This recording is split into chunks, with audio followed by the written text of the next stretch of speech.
Hi friends, welcome to mom's kitchen. ఇప్పుడు గుత్తి వంకాయ ఫ్రై ఎలా చేయాలో చూద్దాం.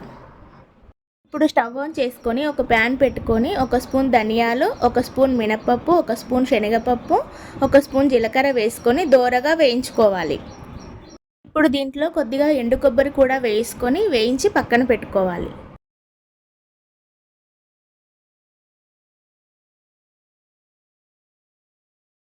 ఇప్పుడు ఒక 2 స్పూన్ల పల్లీలు కూడా వేయించుకొని పక్కన పెట్టుకోవాలి. నేను కారానికి సరిపడా ఒక 10 ఎండుమిర్చి తీసుకొని వేయించుకుంటున్నాను. అందులో కొద్దిగా కరివేపాకు కూడా వేసి వేయించుకోవాలి. ఇప్పుడు వీటన్నింటిని గ్రైండ్ చేసి పౌడర్ చేసుకోవాలి. 1/2 కేజీ వంకాయ తీసుకొని వాటర్ వేసి కొద్దిగా సాల్ట్ వేసుకోవాలి. వీటిని వీడియోలో చూపిస్తున్న విధంగా కట్ చేసి ఉంచుకోవాలి.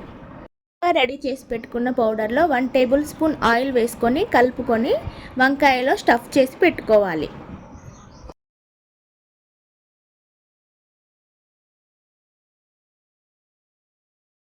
ఇప్పుడు స్టవ్ ఆన్ చేసుకొని ఒక ప్యాన్ పెట్టుకొని అందులో 3 టేబుల్ స్పూన్ ఆయిల్ వేసుకొని వంకాయలు దాంట్లో వేసుకొని లో ఫ్లేమ్లో ఫ్రై చేసుకోవాలి. వీటిని అటు ఇటు తిప్పుకుంటూ బాగా ఫ్రై చేసుకోవాలి.